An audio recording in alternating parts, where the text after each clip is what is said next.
میرے بھائی اگر موت کے بعد زندگی نہیں ہے، حساب و کتاب نہیں ہے، تو ٹھیک ہے آپ اس سوال کو پی جاؤ اور لائف اپنی مرضی کے بولو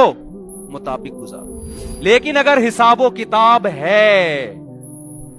اور قرآن ان اعتراضات کے جواب بھی دیتا ہے، یہ جو ہم کہتے ہیں نا مر کے مٹی ہو کے ختم ہو گئے دوبارہ کیسے زندہ ہوں گے، قرآن کہتا ہے یہ کیسا الزام لگا رہے ہو؟ جو خدا اس مٹی سے انسان بنا سکتا ہے، جو مرغی کو 21 دن تک یہ سکھا سکتا ہے کہ ایسے ایسے گھمانا ہے، اور اس چوزے کے اس انڈے کے اندر ایک زردی ہے ایک سفیدی، 21 دن کے اندر اس میں آنکھیں بھی بن گئی، ٹانگ بھی بن گئی، ناک بھی بن گئی، دل بھی بن گیا، دماغ بھی بن گیا، جگر بھی بن گیا اور مغز بھی بن گیا، یہ ساری چیزیں بن کے 21 دن میں چوزا خول پھاڑ کے باہر آیا۔ باہر آتے ہی اس کو اپنی ماں کا بھی پتا ہے، اپنے دشمن کا بھی پتا ہے، بلی کو دیکھ کے چیختا ہے، حالانکہ آج تک اس نے بلی کو چیر پھاڑ کرتے ہوئے نہیں دیکھا، ماں کی گود میں گھسنے کی کوشش کرتا ہے اور پہلے دن سے دانا چگنا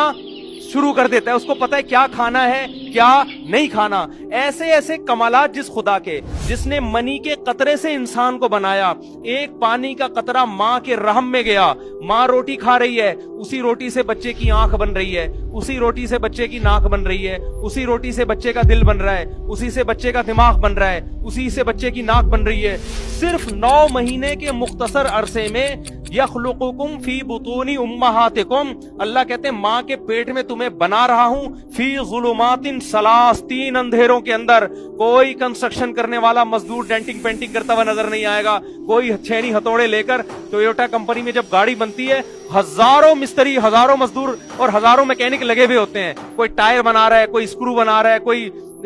ونڈ سکرین بنا رہا ہے، کوئی بونٹ بنا رہا ہے، یہاں کوئی بھی نہیں ہے، روٹی سے بن رہی ہیں، گوشت سے، دودھ سے ساری چیزیں بن رہی ہیں۔ ایسے سافٹ ویئر اس پانی کے اندر اس خالق کائنات نے انسٹال کر دیے، ادھر 9 مہینے میں دھکا دے کے اس کو ماں کے رحم سے باہر نکالا۔ باہر نکلتے ہی اب ماں روٹی کھا رہی ہے، دودھ پیدا ہو رہا ہے، ماں کی چھاتیوں میں جانا شروع، اور بچہ کچھ بھی نہیں جانتا لیکن ماں کی چھاتیوں کی طرف لپکنا شروع۔ اس کو خدا نے ماں کے پیٹ میں سکھا دیا، باہر آتے ہی ادھر تیری ڈائریکشن ہے، یہاں کا سفر کرنا ہے، اس طرح ماں کی چھاتی کو منہ میں لے کے سک کرنا ہے اور دودھ پیٹ میں اتارنا شروع کر دینا ہے، اور پھر جوانی کی دہلیز پہ قدم رکھتا ہے، آسمان سے بارشیں برس رہی ہیں، زمین میں تناور درخت پیدا ہو رہے ہیں، زمین کھود کے دیکھو، نہ آم کا ذائقہ، نہ آم کا رنگ، نہ امرود کا ذائقہ، نہ امرود کا رنگ، گوبر پانی مٹی کے ملاپ سے آم کی گٹلی ڈالی آپ نے، اس زمین کو سگنل دے دیا کیا پیدا کرنا ہے، گوبر پانی مٹی کے ملاپ سے آم کا درخت، ادھر درخت پیدا ہوتا ہے، ادھر اس میں پھول بننا شروع، وہ پھول تتلیوں کو، کیڑے مکوڑوں کو اٹریکٹ کرتے ہیں اپنی طرف، اس سے نر مادہ پھولوں کا ملاپ ہوتا ہے، جیسے نر مادہ، تتلیوں کو کیا پتا بھائی، ہم جب اس پھول سے بیٹھ کے اس پھول پہ بیٹھتے ہیں اس کی وجہ سے آم پیدا ہو رہا ہے، تتلی تو اس پھول کو انجوائے کر رہی ہے، لیکن اس خالق کائنات تتلی سے کام لے رہا ہے، کیڑے مکوڑوں سے کام لے رہا ہے، وہ آپس میں نر مادہ پھولوں کو ملا رہے ہیں، ادھر نر مادہ پھول آپس میں ملتے ہیں، پھول سڑ کے گر جاتا ہے، جس نے تتلیوں کو اپنی طرف مائل کیا تھا، ادھر ایک کچی کیری پیدا ہونا شروع ہو جاتی ہے، اور وہ ہزاروں درخت میں، ایک درخت میں ہزاروں آم پیدا ہوتے ہیں، جیسے ہی آم پک کے تیار ہوتا ہے، اس کی خوشبو، اس کا ذائقہ دیکھو، اور زمین کے گوبر اور مٹی کو دیکھو، اس مٹی سے اس نے آم پیدا کیا، جیسے ہی آپ اس آم کو کاٹ کے دیکھتے ہیں آپ کی عقل حیران ہو جاتی ہے، وہی گٹلی جو زمین میں نے دفن کی تھی، مٹی اور پانی کے ملاپ سے قدرت نے اس گٹلی سے ہزاروں گٹلیوں کو پیدا کر دیا کہ درخت لگاتے چلے جاؤ اور آم پیدا کرتے چلے جاؤ۔ جو خدا مٹی کو ایسے پروسیس سے گزار سکتا ہے،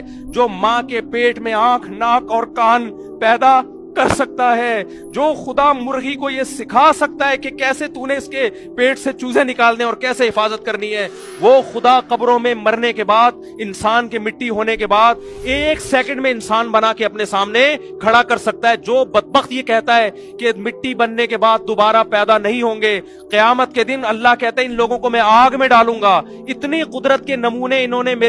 اپنی آنکھوں سے دیکھ لیے، اونٹ کو دیکھ لیا، شہد کی مکھی کو دیکھ لیا، جنگلی جانوروں کو دیکھ لیا، خربوزوں کو پیدا ہوتے ہوئے دیکھ لیا، پھولوں کو پیدا، کیسے خوشنما پھول، ان کے اندر کیسی خوشبو، کیسی ان کے اندر رنگت۔ انظروا الی ثمرہ اذا اثمر وینعی، قرآن انار کی مثال دیتا ہے، اس انار کے پھلنے کو دیکھو، کیسے زمین میں گوبر پانی مٹی کے ملاپ سے پودا پیدا ہوا، پھول پیدا ہوئے، کچا انار پیدا ہوا، اور ہوتے ہوتے ہوتے ہوتے ایسے پھٹ کے مسکرانا شروع کر دیتا ہے اور اس کے اندر سے رس گرنا شروع ہو جاتا ہے، اور کیسے اس کو جب پھاڑتے ہو اس کے اندر کیسے ترتیب سے دانے جڑے ہوئے ہوتے ہیں، ایسے نہیں بے تکے لگے ہوئے ہوں، کیسے جھلیوں کے اندر تہبتے،